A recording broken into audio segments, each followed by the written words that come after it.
This is what we're after today. We're Iron Timbers. My name's Gary. I'm Caleb. Dustin.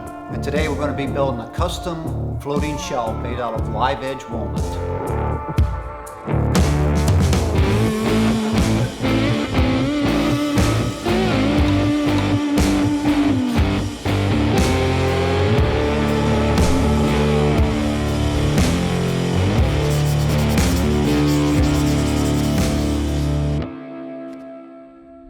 Basically, the process on the shelf is going to be, first we are determining the size of the shelf that we want. We got the species going to be live edge walnut. So now we need to look at our space and determine our length we want to where it's going and the depth of the shelf. Okay. About there. So a 3-foot shelf. 3 foot. Okay, what are we thinking on like depth? Because we will have some people walking through here, so I wouldn't go any more than 8 inches. Is that what you think? 8 inches. Yeah. 6 inches. Okay. The way our showroom is framed is we actually have purlins running horizontally around the room. So there's about 4 or 5 down through here. And we're gonna have to go back through our pictures from when the building was built and find exactly where those purlins fall. This is a stud finder. It's going to help me locate the purlins in the wall so that we make sure that we lag into an inch and a half of solid wood. If we're going to put this on drywall, it's possible, but it wouldn't give the stability that having the wood behind the drywall. When we lag it through that, then we'll have a good stable shelf that we can put a lot of weight on. Next, we're gonna go pick out the actual material we're gonna be using. Just going through our offcuts that we have available that would probably work well for this. An offcut is just an existing piece from a bigger slab. This was a 10-foot piece of wood, and I believe we cut it down a 6 foot. So we got roughly a 4-foot offcut here, which it'll work perfect because it's just over what we need for length, and about 15 inches there, about 14 there. So potentially this could become 2 shelves if we rip it down the middle, if we're willing to flex on our 8-inch depth a little bit, which we are. So what we're gonna do is we are going to flatten this piece on our sled, send it through the planer, and then we'll rip it down the middle and start to finish the shelves. And then once we get that, we're gonna kind of split off and we'll get to work on the shelf, the floating brackets, and then laying out where exactly the floating brackets are gonna go. So we're at 43 5/8. So we'll come back here to 3 foot, and that'll be good because we'll get rid of most of that split right there, so we won't have to do much filling at all. We'll drill a 7/8 hole in the back of this so that there's a little wiggle room when we do mount it, and for expansion and contraction reasons, you don't want it too tight on there. I'm about to do some explaining here.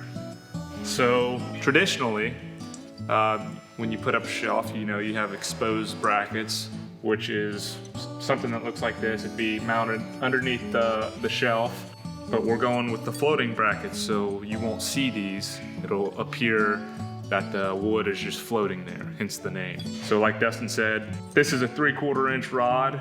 We're gonna drill a hole in the back of the shelf. This will mount on the wall first, and then the shelf will slide right over top of this. So we're gonna walk through the process of making one of these guys. The shelf's probably gonna finish out around 2 inches. It could probably be a little more. All right, got some 1.25 inch flat plate here.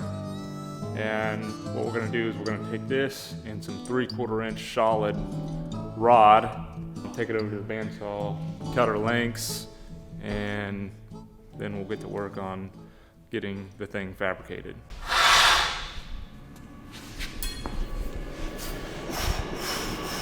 Wow. Oh, thin.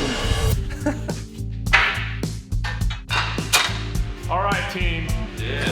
This is what we're after today. So this back plate's about 5 inches or so. At least that's what we're gonna make the new ones. We're gonna use a little bit thicker material for these new ones here. But what I do is I measured out my back plate, and I'm gonna take it over here to the bandsaw. We're gonna get the back plate cut and then the rod cut. So we're gonna step over here and do that.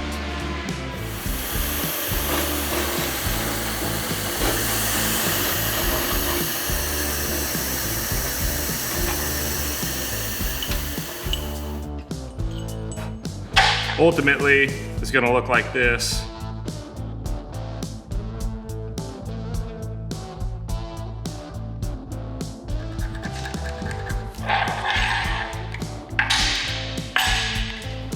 So all I'm doing right now is marking where my holes are going to be. All right, got those marked. Punch these down.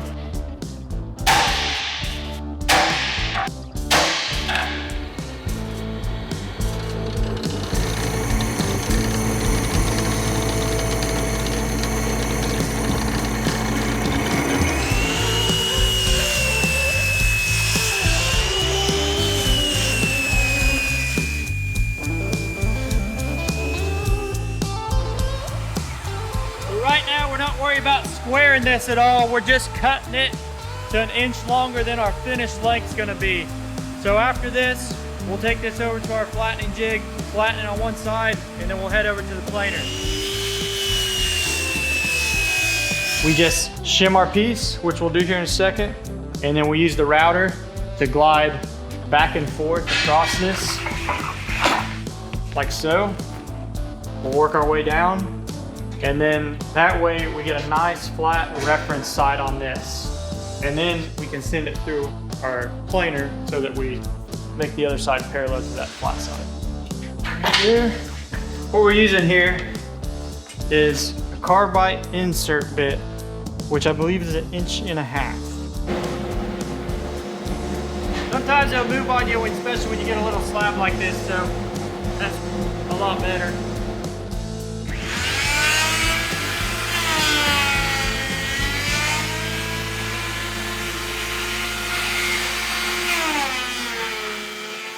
So we have it flattened on the one side. This will be our reference side that we put down on our planer. And we ended up with a thickness of about 2 1/8 at least. I think this is more like 2 3/8. So we'll start out 2 3/8, clean the other side up, flip it over, clean this side up, and then we'll move on to ripping the piece in half.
We have the edges cleaned up roughly. We hit it with the wire wheel, sand it with 80 by hand. Now we're gonna rip this in half so that we get our 2 shelves. And then that'll give us a nice square edge on the back. So once we rip this, we'll go over to our miter saw and trim our ends up to the length that we need with 3 feet.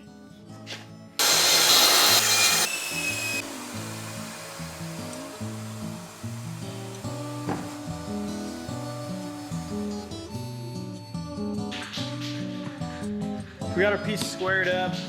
We went ahead and marked for our brackets 6 inches off each end and piloted a hole for our centers. So now we're just gonna line up our drill bit for our 7/8 bit, and this is about 4.5 inches, which our overall length of the bracket is 4. So we're just gonna take this all the way down. I can see it.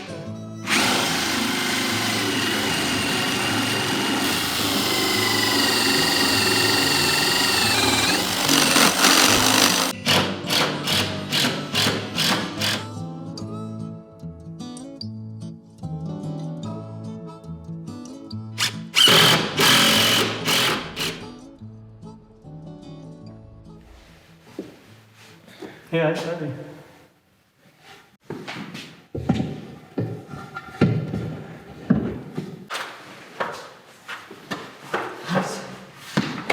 So we still have some work to do on this. We didn't exactly sand it and finish it. We just, it's in the raw still, but we just wanted to, for the sake of this video, get it up there and show you the application. And these are strong, stout shelves. So there you have it. We just installed our floating shelf. There's not a lot to it. You do need some basic tooling and know-how, but if you have that understanding and that machinery, anybody can do it. We hope you enjoyed this video. If you did, please like it and subscribe to our channel, and we'll be sure to bring you fresh content. We're Iron Timbers. Thanks for watching.